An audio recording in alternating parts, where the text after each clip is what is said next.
De retour en direct sur le plateau de TV Finance et il est l'heure de trouver la rubrique d'Éric Galliègue et son point stratégique. Éric va nous faire le bilan de la semaine écoulée, nous expliquer quelles sont les actualités qui ont particulièrement marqué les indices actions. Bonjour Éric.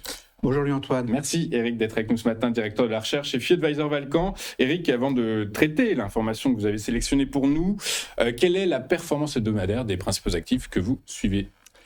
C'est une performance à nouveau très positive avec 1,6% précisément des deux côtés de l'Atlantique pour la semaine écoulée, se terminant donc hier soir, avec un euro qui a rebondi un petit peu à 0,4, donc un dollar qui a un petit peu baissé contre l'euro au cours donc de la semaine. Et pourtant, le monde fait face à une fièvre inflationniste dans ses principales économies et selon ce que vous allez nous dire, en plus, c'est pas prêt de se finir. Absolument, on a effectivement une confirmation de l'inflation, cette inflation qui progresse d'une façon significative, comme le montre le graphique, c'est sur les produits agricoles. Donc c'est une sorte effectivement de contagion, on va dire, de la hausse des prix. Finalement, ça fait 3 mois que nous sommes dans un choc pétrolier et la diffusion progressive de la hausse des prix se produit. On l'a vu cette semaine, notamment sur les prix du blé, qui étaient très très volatiles, notamment aux États-Unis, parce que effectivement, la production risque d'être faible par rapport à l'année dernière. Et globalement, on sait très bien que les prix du blé vont augmenter en raison des hausses de coûts. Des coûts des engrais, des semences, des produits de traitement, produits chimiques. Ils sont des dérivés du pétrole dans beaucoup de cas. Donc on a effectivement la confirmation d'une hausse programmée probablement du prix des produits agricoles, comme on l'a connu d'ailleurs en 2008, lors du phénomène précédent, légèrement inflationniste précédent, et donc ceci confirme donc que l'inflation pourrait continuer de progresser. On a eu d'ailleurs des confirmations aux États-Unis hier avec le PCE à 3,8 et je parlerai ensuite bien sûr du Japon. Du Japon, où effectivement, alors la transition est toute faite, juste 3,8% l'indice PCE aux États-Unis, c'est quasiment le double de l'objectif de la Fed, donc c'est quand même assez remarquable. Le Japon qui fait face à une poussée inflationniste également. Résultat, la Banque du Japon va très certainement baisser ses taux. Voilà, effectivement, c'est ce que le marché essaye de digérer. Augmenter ses taux. C'est vrai que l'inflation donc japonaise à 2,8% après 2,5 en mars, elle progresse lentement, régulièrement, avec bien sûr un phénomène donc qu'on n'a pas connu depuis très longtemps au Japon. C'est pour ça que la Banque centrale met du temps avant de réagir, et c'est le marché en fait qui fait monter les taux, qui fait progresser les taux avant que la BCE, que la Banque centrale ne s'y adapte. En fait, c'est le marché qui gouverne les taux administrés, il l'a bien compris, et ces taux administrés, on le voit sur ce graphique qui montre l'évolution donc des taux japonais.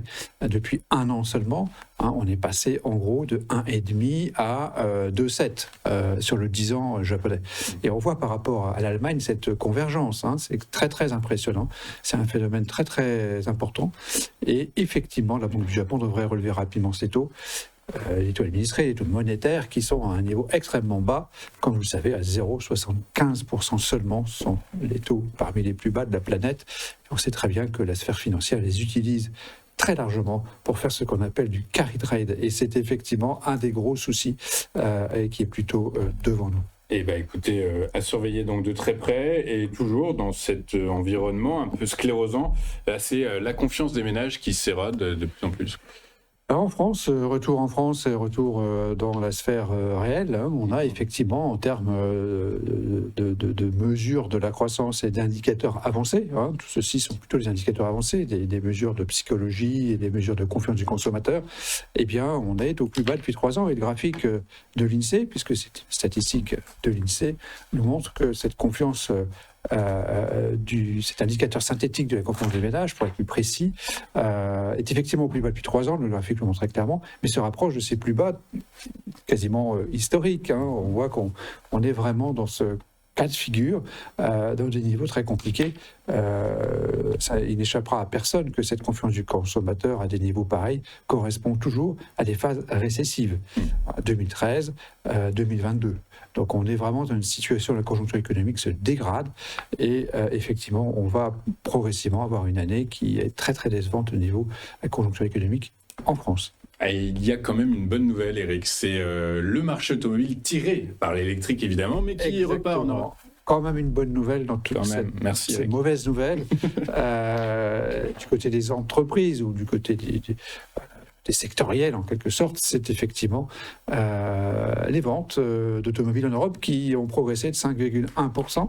C'est un chiffre plutôt sympathique. Bien sûr, il est boosté par les achats de véhicules électriques qui représentent désormais près de 20% du marché. C'est quand même pas mal. L'hybride, c'est aussi quelque chose qui vaut dans les 15%. Donc on a vraiment une électrification du parc automobile européen qui n'est pas en rapport donc avec cette hausse importante, cette hausse significative et un peu étonnante par rapport à la conjoncture générale des ventes de voitures. Il est vrai qu'il y a derrière aussi des subventions d'État qui stimulent les ventes de ces véhicules. De ces véhicules. Résultat, la synthèse est négative, inévitablement. La synthèse est négative. On a 3 points négatifs, donc les 3 premiers points. 2 sont d'origine monétaire. C'est effectivement la hausse programmée des prix agricoles, des produits agricoles et de l'inflation générale avec la hausse aussi de cette inflation au Japon et la hausse des taux au Japon, donc 2 points négatifs. Un point très fortement négatif qui est la confiance des ménages français au plus bas, et ce point positif donc sur le marché automobile, donc -2 à nouveau cette semaine pour mesurer cette évolution du risque, pour noter ce risque tel que nous essayons de le faire chaque semaine. Mais pour autant, le risque est présent, mais alors vous aussi sur les marchés actions, justement. Le risque, tel qu'on le mesure, est important. Je pense que personne ne dira le contraire, a priori. Je pense que c'est assez vrai, c'est général, dans le monde réel, dans la sphère réelle comme dans la sphère financière, mais la perception du risque par le marché reste favorable. Donc nos indicateurs de perception de risque, notamment le NPI, ou une autre mesure, donc le taux de diffusion en quelque sorte de la hausse au sein des titres individuels, tel que le montre ce spread momentum du Stoxx, se sont bien redressés. C'est-à-dire que les bourses restent extraordinairement et invariablement optimistes par rapport à tout ça. D'ailleurs, les rumeurs d'accords sur l'Iran font monter le marché d'une façon assez importante, alors que la réalité sur le terrain, et depuis 3 mois, est quand même très très défavorable. Pourtant, la bourse n'avait pas baissé si très fortement au déclenchement des opérations américaines sur l'Iran. Donc effectivement, on a réellement un marché très optimiste. C'est lui qui gouverne la sphère réelle, quelque part aussi, c'est-à-dire que on voit que la conjoncture économique, notamment, surtout aux États-Unis, dépend beaucoup de Wall Street. Et si on a aujourd'hui une croissance qui a été publiée en retrait, qui était révisée en baisse à 1,6% ou à 2% en rythme annualisé, en fait. Il y a des mesures qui est important de rappeler par rapport aux mesures trimestrielles. Mais bon, on ne va pas le faire ici, on n'a pas le temps. Mais bon, on a quand même une baisse tendancielle de la croissance aux États-Unis qui serait beaucoup plus forte si on n'avait pas Wall Street aux élites. Je pense que c'est ça qui est important. Et il y a donc une inversion des causalités, à savoir que c'est bien la sphère financière qui gouverne la sphère réelle et pas l'inverse. Et ça, effectivement, on en a la certitude désormais. Merci beaucoup, Eric, d'avoir été avec nous ce matin. Eric Galliec, directeur de la recherche chez Advisor Valcan, avec nous tous les vendredis pour nous expliquer comment les marchés bougent et s'il est intéressant d'y rester confronté.